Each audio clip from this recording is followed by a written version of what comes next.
Bulan ini kita berbicara mengenai glorify the King through me, through us. Karena kenapa us? Karena kita adalah satu tubuh, tubuh Kristus. Kok diem? Kenapa harus ditunggu, ditanya? Sadarkah kita bahwa kita ini adalah satu tubuh? Ya. Kekristenan adalah satu-satunya yang unik dan tidak ada yang sama dengan yang lain. Kita adalah satu tubuh. Karena itu Bapak Ibu Saudara sekalian, mari katakan bersama-sama saya. Kita adalah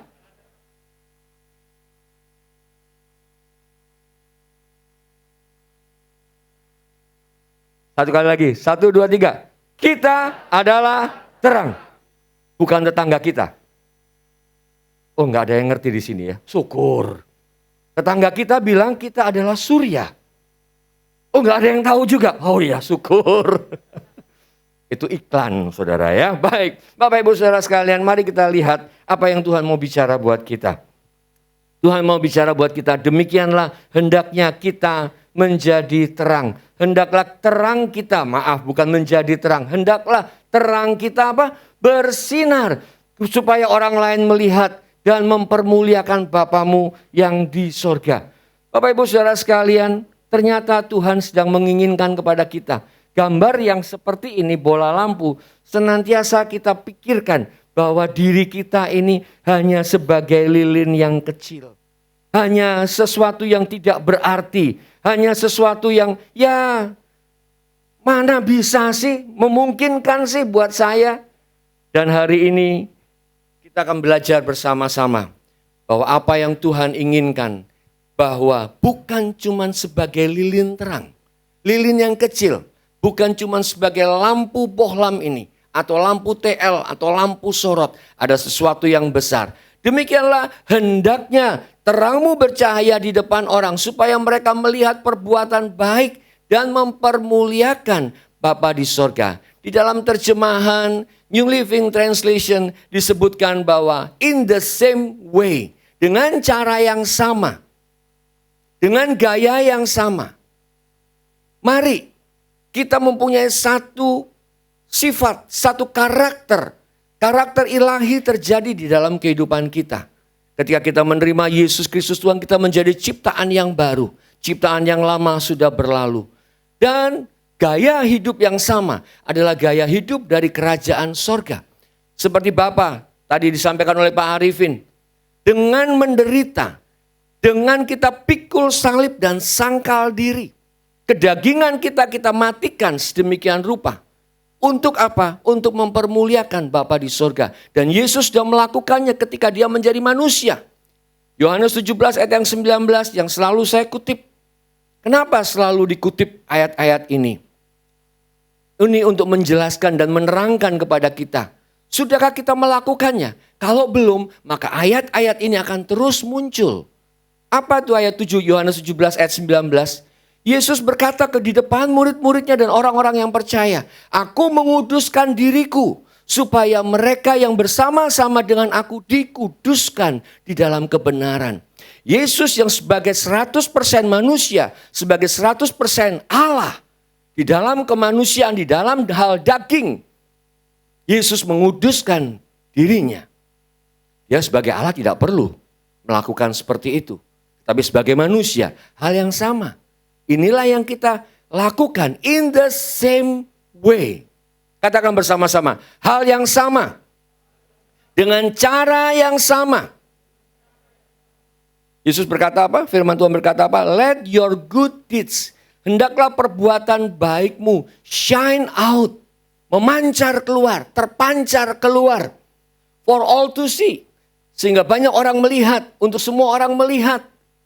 Apa itu dikatakan? So that everyone will praise your heavenly Father.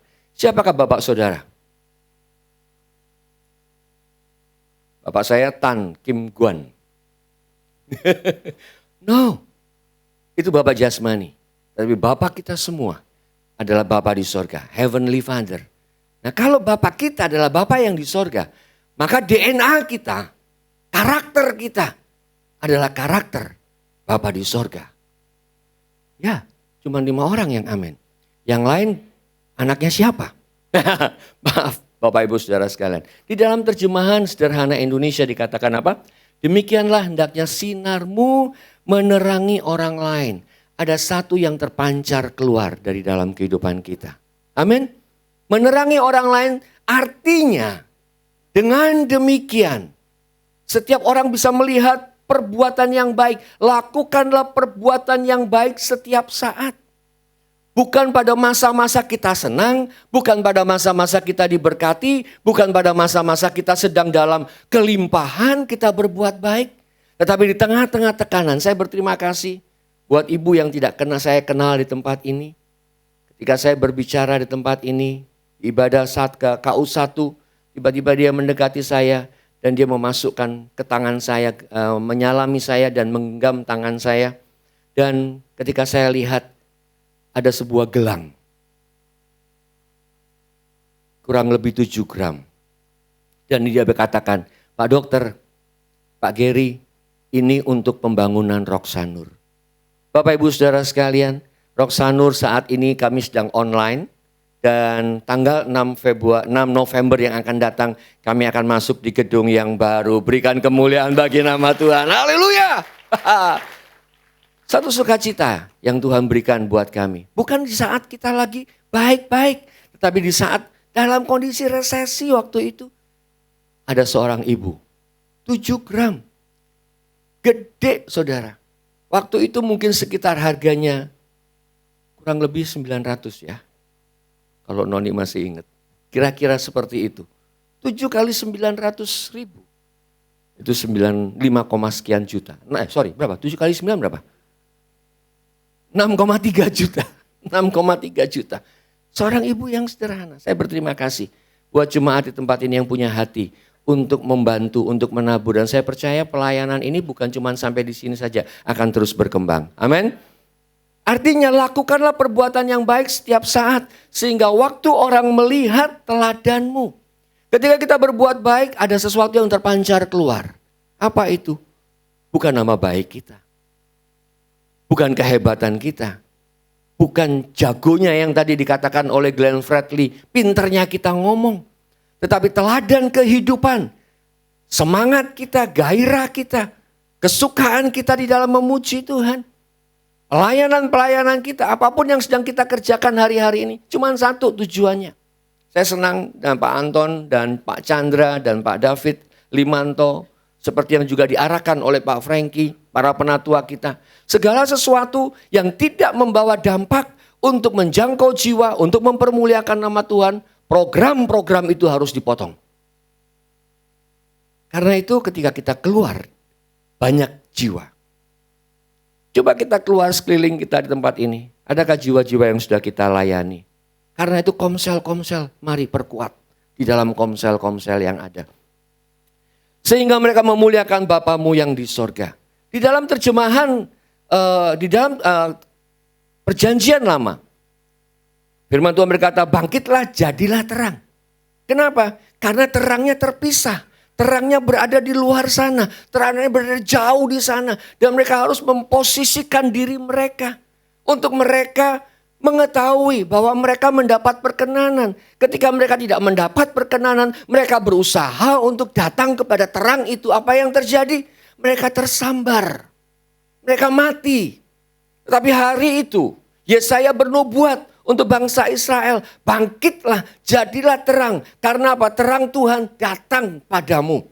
Terang yang jauh itu datang kepada orang-orang Israel. Dan dari dalammu terbit terang itu. Dan kemuliaan Tuhan terbit atasmu. Bapak Ibu Saudara sekalian, kalau kita mengerti ini, maka kita bersyukur. Kita hidup di tengah-tengah zaman yang baru. Perjanjian baru membuat kita bukan menghadirkan, bukan mendatangkan, bukan mendatangi. Tetapi kita mengaktualisasikan, mewujudkan, menyatakan Tuhan di dalam diri kita. Amin. Karena terang Tuhan yang tadinya jauh, dia datang kepada kita. Sebab sesungguhnya kegelapan menutupi bumi dan kekelaman menutupi bangsa-bangsa. 2023 adalah masa yang gelap. No, 2023 adalah masa yang terang. Karena terang Tuhan terbit atasmu. Terang Tuhan datang atasmu. Kemuliaan Tuhan terbit atasmu. Ya, jangan dengar YouTube yang di luar sana. Pendeta tetapi menyatakan kuasa iblis ada di pojok sana, ada di sana. No. Ketika Tuhan ada di dalammu dan di dalam kita, kita adalah orang-orang yang menghadirkan kerajaan surga. Karena itu Komsel sangat penting.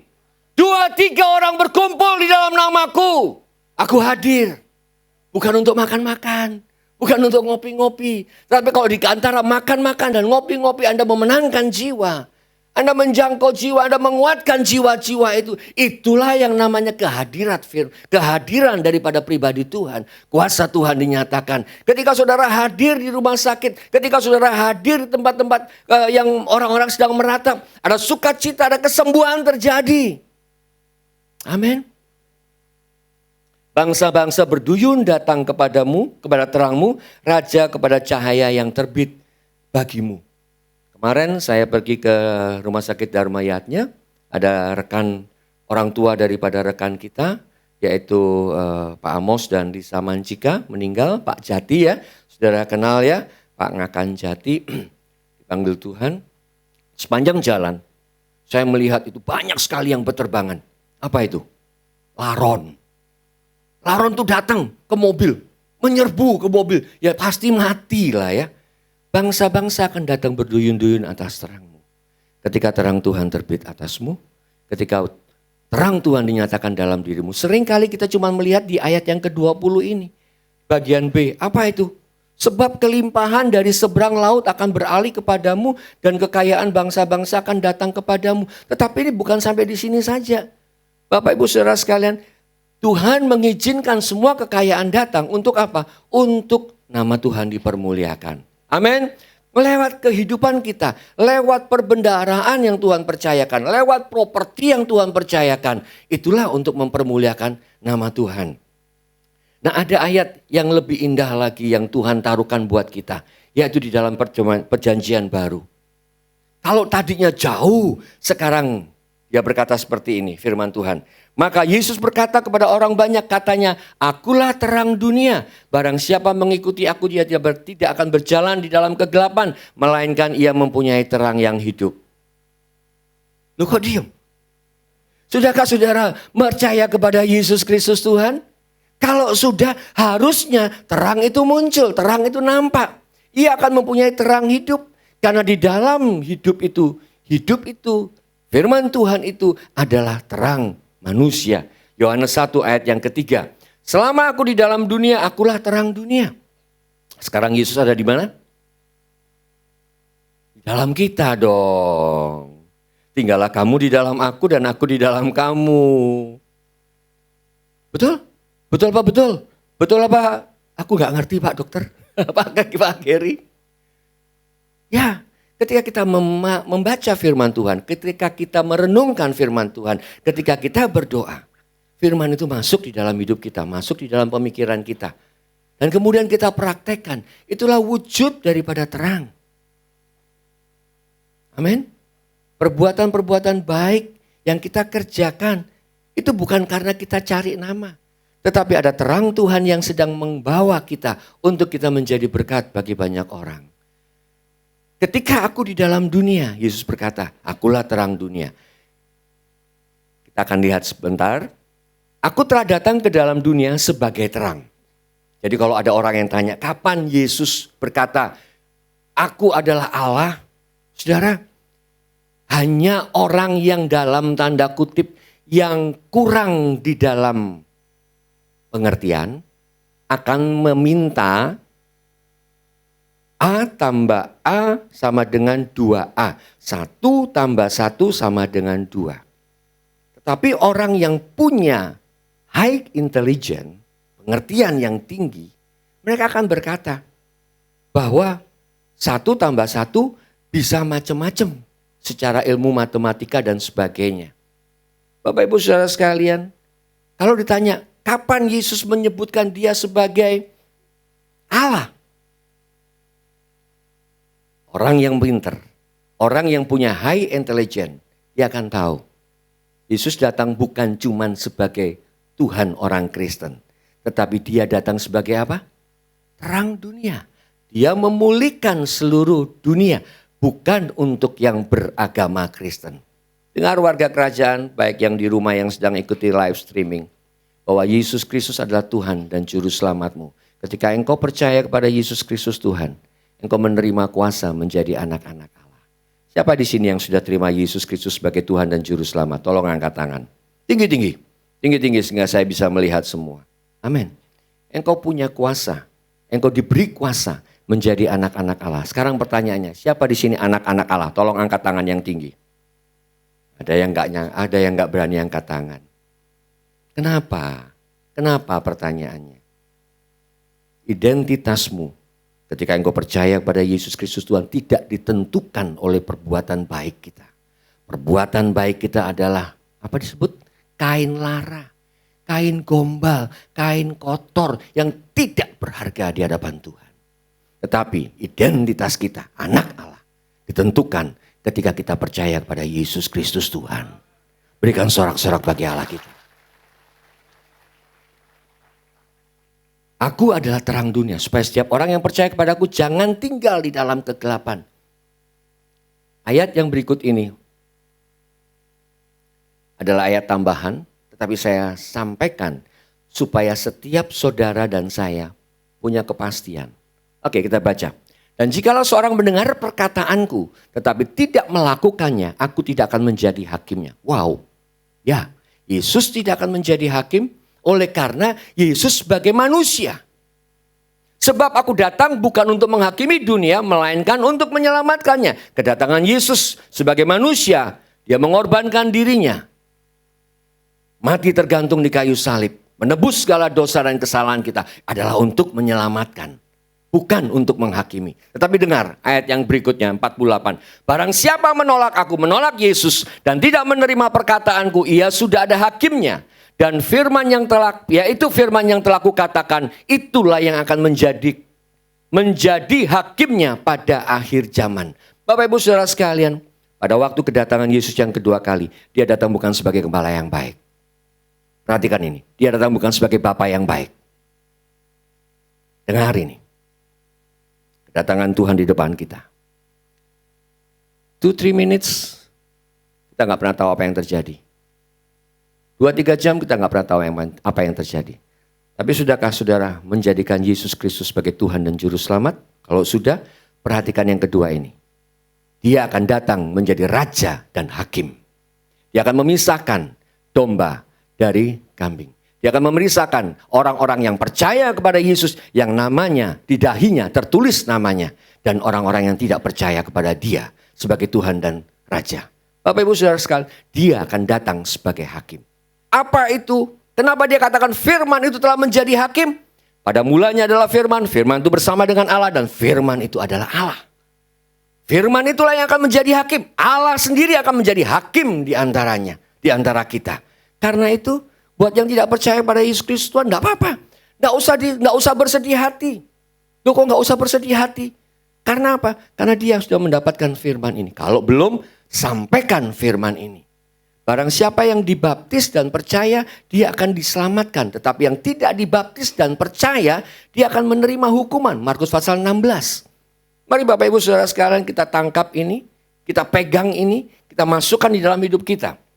Sebab aku berkata bukan dari diriku sendiri, tapi Bapa yang mengutus aku, dialah yang memerintahkan aku untuk mengatakan apa yang harus aku katakan dan aku harus sampaikan. Dan aku tahu bahwa perintahnya itu adalah hidup yang kekal. Mau hidup yang kekal? Everlasting life. So, trust Him. Percaya Yesus. Terima firman-Nya. Jadikan dia sebagai Tuhan dan Juru Selamat. Di dalam perjanjian baru Tuhan katakan, Tuhan sendiri yang katakan.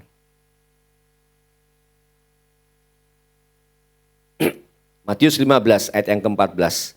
Kita kembali kepada topik bacaan kita. Kita adalah terang. Yesus memberikan identitas ini buat saudara dan saya. Bukan menjadi terang. Jadilah terang. No. You are the light of the world. Saudara dan saya, kita semua adalah terang dunia. Bukan bohlam, bukan lilin kecil. Itu memang penting di tengah kegelapan. Tapi Yesus berkata, kamu adalah terang dunia. Terang dunia itu apa sih? Matahari, bulan, bintang. Yang bisa menerangi seluruh kota. Yang bisa menerangi seluruh negeri. Yang bisa menerangi seluruh pulau. Kamu adalah terang dunia. Kota yang terletak di atas gunung tidak mungkin tersembunyi. Lagi pula orang tidak menyalakan pelita lalu meletakkannya di bawah gantang. Sehingga melainkan di atas kaki dian. Sehingga menerangi semua orang di dalam rumah itu. Tujuannya apa? Supaya orang melihat perbuatan baik. Kenapa kita nggak bisa melakukan perbuatan baik? Karena kita ditutup oleh gantang, basel, atau keranjang, atau gentong, atau apapun tempayan namanya itu. Apa itu? Tempayan daging kita, tubuh kita, ego kita. Siapa lu? Siapa lu? Sekali-kali aku tidak akan mengampuni sampai ke-7 keturunan. Kenapa? Daging kita ini. Kesombongan kita. Kalau hari ini Tuhan berbicara buat kita, mari pecahkan gantang itu. Pecahkan tempayan itu. Dan biarlah terang itu bersinar. Matikan kedaginganmu. Ini yang Pak Franky katakan. Pikul salib, sangkal diri. Pikul salib, sangkal diri. Gak enak, ya. Diejek, dijegal. Mungkin bahkan ditendang. Gak apa-apa. Yang penting fokusmu dan fokusku adalah Yesus Kristus Tuhan. Bukan institusi, bukan komsel, bukan gembala, bukan. Yesus Kristus Tuhan. Kalau saudara mengerti ini, sekalipun di tengah-tengah permasalahan, saudara gak akan pernah takut. Sekalipun kau berjalan di dalam lembah kekelaman, cuman lewat loh. Engkau tidak takut mara bahaya, karena Tuhan besertamu. Gadamu dan tongkatmu lah yang menghibur aku. Kata menghibur di sini adalah amusement. Amusement itu apa? Permainan. Sesuatu yang fun. Jadi kalau saudara di dalam lembah kekelaman, saudara sedang fun with him. Saudara sedang digendong dengan dia. Saudara sedang main-main dengan gada dan tongkatnya. Engkau sedang diberi kuasa dan otoritas. Untuk menghancurkan musuh-musuhmu. Untuk menghancurkan kedaginganmu. Inilah identitas kita. Ayo sama-sama katakan 1, 2, 3. Kamu adalah terang dunia. Kota yang terletak di atas gunung tidak mungkin tersembunyi. Lagi pula orang tidak menyalakan pelita lalu meletakkannya di bawah gantang. Melainkan di atas dian, kaki dian. Sehingga menerangi semua orang di dalam rumah itu. Saudara dan saya adalah terang dunia. Amin. You are the light. Kamu akan menerima kuasa kalau Roh Kudus turun ke atas kamu. Dan kamu akan bersaksi. Bukan. Akan menjadi saksi. Bersaksi bisa bercerita tapi tidak pernah mengalami. Tetapi menjadi saksi karena punya pengalaman. Punya hubungan. Punya keintiman dengan Sang Raja. Kamu akan menjadi saksi di mana? Di Yerusalem. Garis bawahi. Stop dulu. Di manakah Yerusalem itu? Halo? Itu di keluargamu. Di dalam keluargamu. Kaki dian itu, terang itu dipasang di kaki dian. Untuk apa? Menerangi seisi rumah.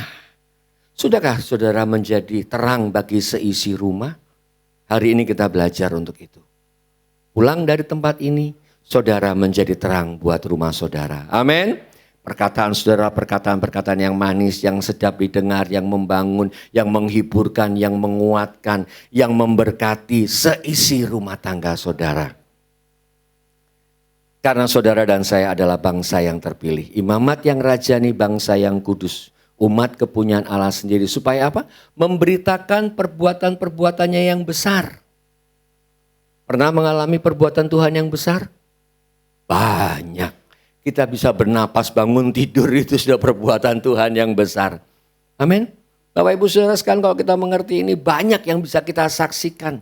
Kalau cuma sekedar rumah, punya motor, tagihan, cicilan, semua dijawab Tuhan. Oke lah itu, tapi satu hal yang paling besar adalah keselamatan. Keselamatan! Perbuatan Tuhan yang besar. Siapa kita untuk bisa datang kepada pribadi Allah? Kalau bukan Allah sendiri datang kepada kita. Dan dia menyerahkan hidupnya kepada kita. Dan dia mati buat kita. Mengangkat segala dosa-dosa dan membuangnya. Dan mengatakan, inilah anak yang kukasihi, kepadanya aku berkenan. Bapak Ibu Saudara sekalian, kalau kita mengenal ini, mari kita bagikan buat orang lain. Cepat saja, aduh. Ayo katakan bersama-sama, 1, 2, 3. Kita adalah terang dunia. Kota yang terletak di atas gunung tidak mungkin tersembunyi. Aku berguna, aku berdampak. Pulang dari tempat ini, mari. Jadilah berguna, jadilah berdampak buat seisi rumah tangga saudara. Itu yang pertama-tama. Ketika seisi rumah tangga saudara melihat, ini anak saya di sini. Dia selalu ngerem saya. Pak, sabar Pak. Pak, sabar Pak. Berarti ada yang belum dipikul. Apa itu? Kesabaran. Pak, sabar Pak. Pak, kalau makan Pak, hati-hati Pak. Ini anak saya nih. Ya, kalau anak saya yang satu lagi bilang, Papa nih kalau marah nggak kayak pendeta. Nah loh, kalau sudah seperti itu kelemahan saya. Wah, ngumbar. Bapak Ibu Saudara sekalian, mari kita berguna. Mari kita berdampak. Apa itu perang terang dunia? Peran daripada terang dunia. Saya bacakan ini, yaitu mempercayakan pelayanan pendamaian. Karena kita adalah ciptaan yang baru. Ciptaan yang lama sudah berlalu. Ketika kita mempunyai ciptaan yang baru, ada ciptaan yang baru, terang itu terbit atas kita. Basel ini, vessel ini, gantang ini harus dipecahkan. Supaya terang itu terbit. Pelayanan perdamaian. Apa itu? Kita menjadi pendamai buat orang-orang di sekeliling kita. Di antara teman-teman kita, di antara keluarga kita. Kita ini adalah kutusan daripada Kristus. Karena itu Rock Ministry mengambil tema ini, moto ini.